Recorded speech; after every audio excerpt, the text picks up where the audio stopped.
ناظرین کرام، ایران میں 1979 کا اسلامی انقلاب دنیا کی تاریخ کے اہم ترین سیاسی واقعات میں سے ایک تھا، جس نے نہ صرف ایران کی سیاست اور سماج کو مکمل طور پر بدل کر رکھ دیا، بلکہ مشرق وسطیٰ اور عالمی سیاست پر بھی گہرے اثرات مرتب کیے۔ اس انقلاب نے صدیوں پرانی بادشاہت کا خاتمہ کر کے ایک اسلامی جمہوریہ کی بنیاد رکھی۔ 1979 کے انقلاب سے پہلے ایران پر رضا شاہ پہلوی کی حکومت تھی، جو ایران کو جدید بنانے کی کوشش میں لگا ہوا تھا۔ اس نے ملک میں آمرانہ طرز حکومت قائم کر رکھا تھا اور مذہبی آزادیوں پر مکمل طور پر پابندی تھی۔ رضا شاہ پہلوی کے امریکہ اور مغربی دنیا سے بہت قریبی تعلقات تھے۔ اس نے 1953 میں منتخب وزیر اعظم محمد مصدق کو CIA کی مدد سے ہٹایا تھا۔ اس نے بادشاہ بن کے بادشاہ کے اختیارات میں اضافہ کر دیا اور تیل کی صنعت پر مکمل طور پر کنٹرول حاصل کر لیا۔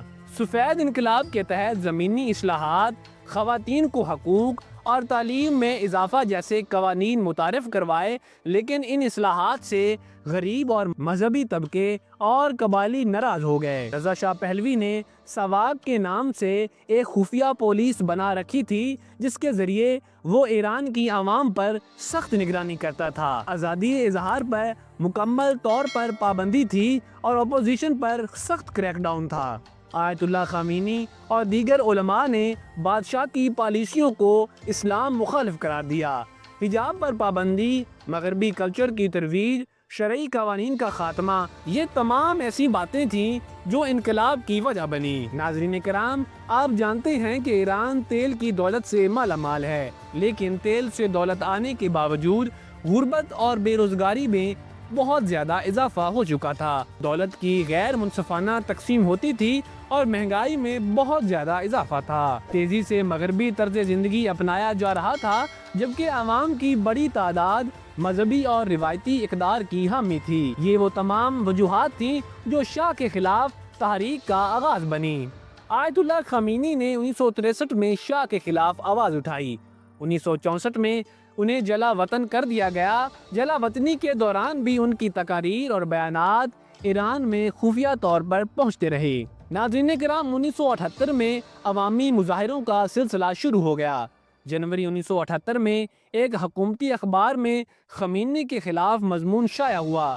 قم میں علماء اور طلباء نے مظاہرہ کیا، جن پر گولی چلائی گئی اور کئی ہلاکتیں ہوئیں۔ اس کے بعد ہر 40ویں دن بڑے مظاہرے ہونے لگے۔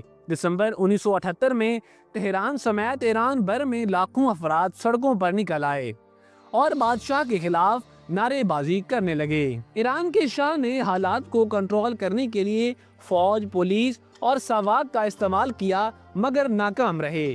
جنوری 1979 میں شاہ ایران کو چھوڑ کر چلا گیا۔ 1 فروری 1979 میں آیت اللہ خامنئی 15 سال بعد ایران واپس آئے۔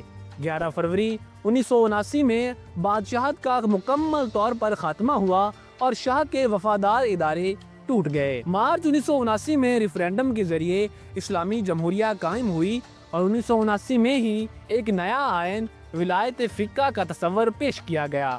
آیت اللہ خامنئی کو رہبر معظم مقرر کر دیا گیا۔